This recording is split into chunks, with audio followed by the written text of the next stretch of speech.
Hello everyone, আসসালামু আলাইকুম। সবাই কেমন আছেন? আজকে আমরা চলে আসছি একটা লেক পার্কে সুরভির জন্য ছবি তুলবো। এ হচ্ছে শ্রাবণ ভাইয়া, আমাদের পার্সোনাল ক্যামেরাম্যান, মানে সুরভির স্পেশাল মামা। তো সে সুরভির ফটোশ্যুট করে দিচ্ছে অনেক সুন্দর করে।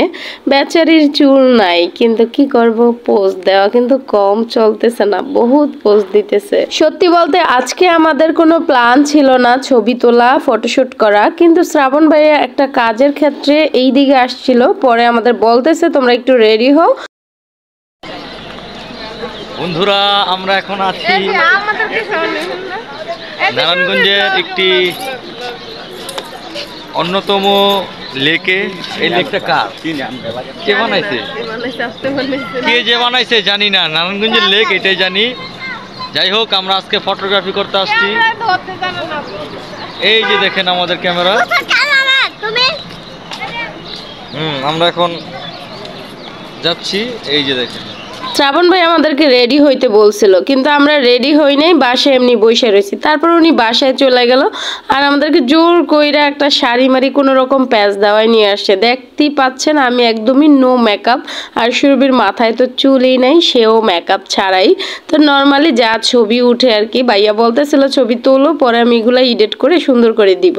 ভাইয়াকে আমি বলতেছিলাম আপনারা মামা ভাগ্নি ছবি তুললেন, আমি কোনো ছবি তুলবো না, তবে আপনাদের সাথে আমি যাইতেছি। কিন্তু ভাইয়া বলতেছে আসছো যেহেতু কষ্ট করে, তুমিও কয়েকটা ছবি তোলো, দেখো আমি মেকআপ ছাড়া ছবি কতটা সুন্দর করে দিতে পারি। তো এই আর কি কয়েকটা তুললাম তাদের অনুরোধে। আদরের ভাগ্নির ছবি তুলতে আসছে, তো কষ্ট করতে হবে না। দেখেন শ্রাবণ ভাই পুরো জঙ্গলের মধ্যে ঢুকে গেছে, আর সুরভি পুরো লেটকায় বসে পড়ছে। এখন শ্রাবণ ভাই কষ্ট করে উপরে উঠা ওরে টাইনা তারপর উঠাইছে, উঠতেই পারে না, কি যে একটা বেহাল অবস্থা।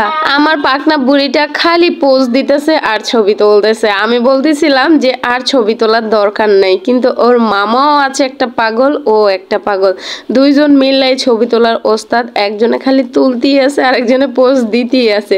ভাবলাম আমি অবসর থেকে কি লাভ, আমি ওনাদেরকে নিয়ে একটা ছোট্ট ব্লগ তৈরি করে ফেলি, তাই একটু ভিডিও করলাম তোমাদের সাথে শেয়ার করার জন্য। এত সুন্দর একটা লেক পার্ক আমি যদি একটু ছবি বা ভিডিও না করি তাহলে কেমনে হয়। তাই বললাম ভাইয়া ঠিক আছে, ছবি যেহেতু ওরটাই তুলতেছেন তাহলে আমারও কিছু সুন্দর সুন্দর ছবি তুলে দেন।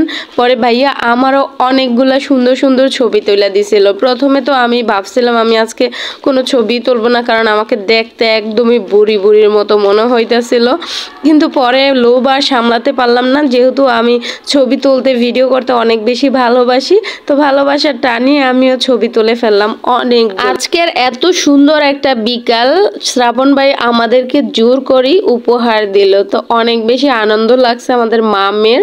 আর তোমাদের কেমন লাগছে অবশ্যই কমেন্টে জানিয়ে দাও, কষ্ট করে আমাদের ভিডিওটা শেয়ার করে দাও।